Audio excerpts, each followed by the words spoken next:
Welcome to another Research Skills webinar. The topic of today's webinar is going to be Microsoft Word. Again, like a number of previous webinars dealing with specific programs, it is completely unrealistic for me to offer you an introduction to how to use absolutely every feature of this incredibly powerful software program that the vast...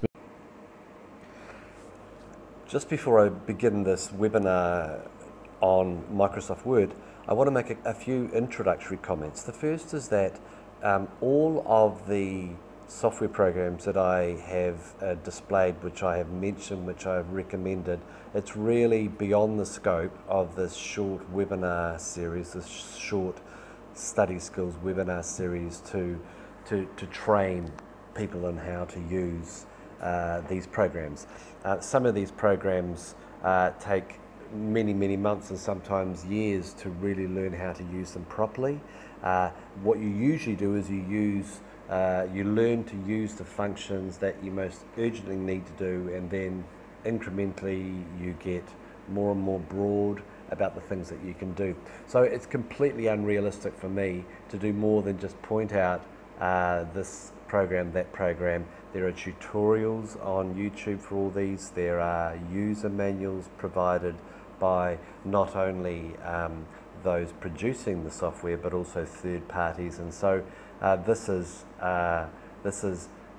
intended, this webinar on the issue of Microsoft Word is intended just to point out a few things about this program, a few functions about this program that I have noticed that many writers, many academics aren't so familiar with. Okay, so another point that needs to be made is that you'll see under some of the webinars, you'll see links that will take you to folders where you can access books that deal with some of these issues, and you'll see below, you'll see a link to a website where you can download some books on Microsoft Word.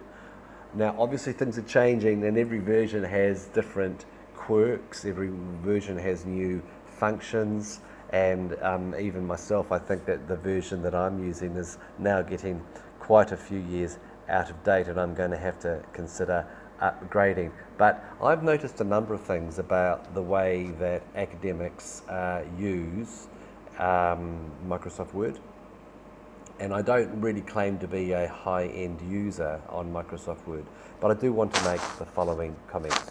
Have a look at my screen and tell me whether you have noticed anything interesting, anything that might be a bit unusual. And the thing that I hope you've noticed is that I've stripped it down, that I only have the minimal number of I have a minimal number of icons on my desktop, and I prefer when I'm writing for the ribbon to be placed, to be hidden. Furthermore, I go into the settings and I turn all of the sizes of the icons to as small as possible. In fact, this is part of a wider issue where I have chosen to work with small icons on every program so that I can get as many windows and as many programs on a screen as possible. This is particularly helpful when you are working on big projects, and it's wonderful when you have a big screen at home. You can sit up straight, you won't have back problems, and you can split your screen with the windows. This is a small detail, but something that really does help things. For those of you who aren't familiar with how to customize menus and how to customize what your ribbons look like and what shortcuts appear, you go onto your ribbon and you right click and you'll have the opportunity, sorry that's not going to work now, you'll be able to choose what toolbars are displayed, and you'll be able to customize what menus are there, and you'll see that I only have one standard toolbar, and I have put all of the icons from the other toolbars into this one because I don't need to have them all because I never use them. You'll see that I've got a EndNote 7 toolbar, which sometimes I have open and sometimes I do not.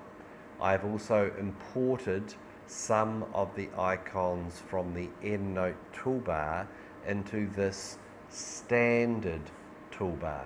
So I took some items out of the EndNote X toolbar and I pulled them into the standard toolbar.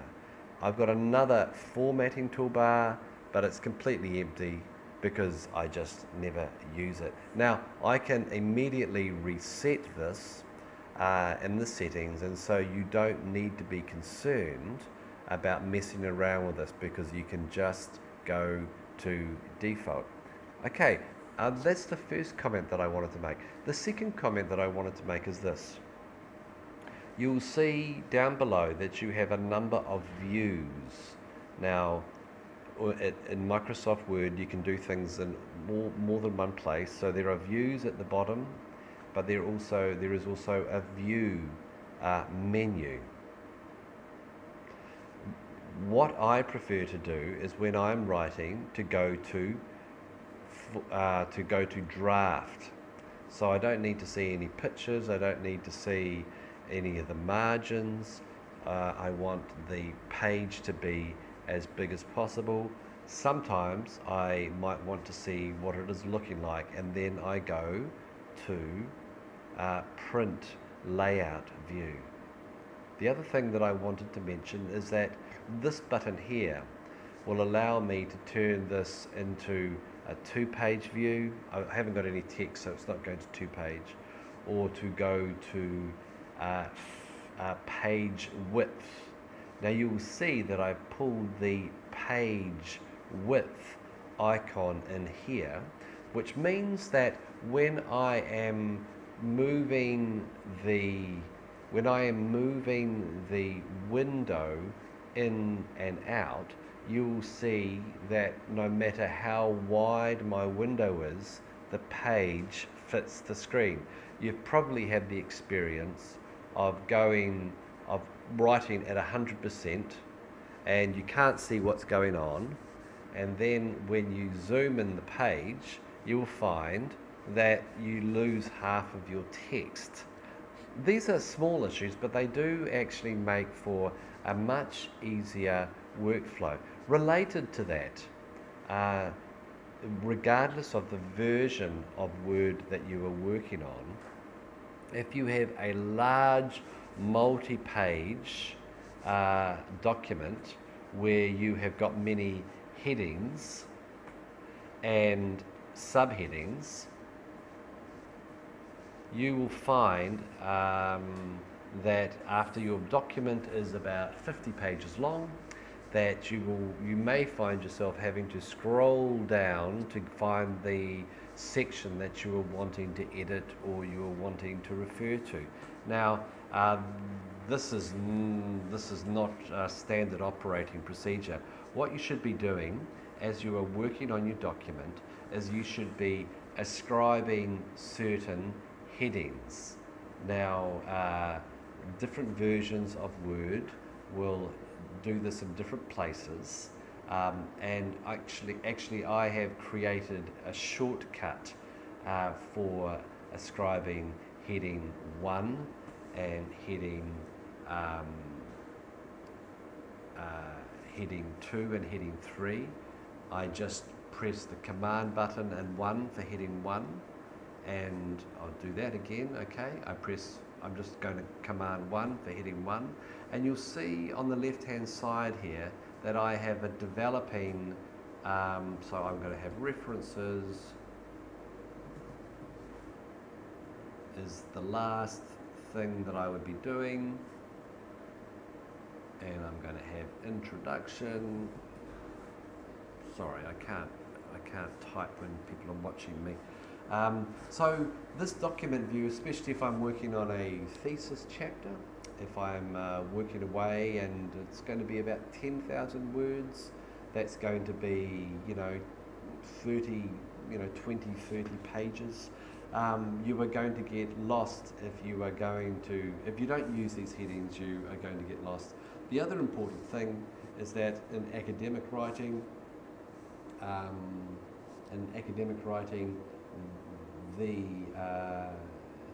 it's very important to use headings, because if I use headings, then I'm automatically able to generate a table of contents. So you've seen I go to insert and index and tables. I choose table of contents, and this will automatically generate a table of contents that some people do manually. And so if this heading actually is on page 4, and this is actually a large, long section, so I'm making this a few pages longer, then what I can do is I will update the table, update the field and the entire table, and you'll see that all of the pages automatically update. Now, when you're writing a thesis in Microsoft Word, you need to get everything that is not relevant to what you're doing out of the way. You need to be making sure that you use the right view. My strong recommendation is that you write in draft view, and then when it is when you want to have a look at it further, you can go to print layout view.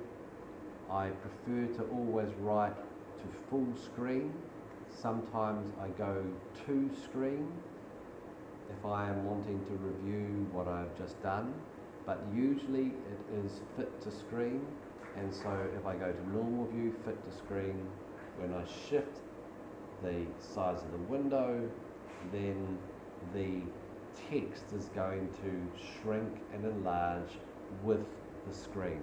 If I use headings and subheadings, I won't get lost, and I will automatically be able to generate a table of contents.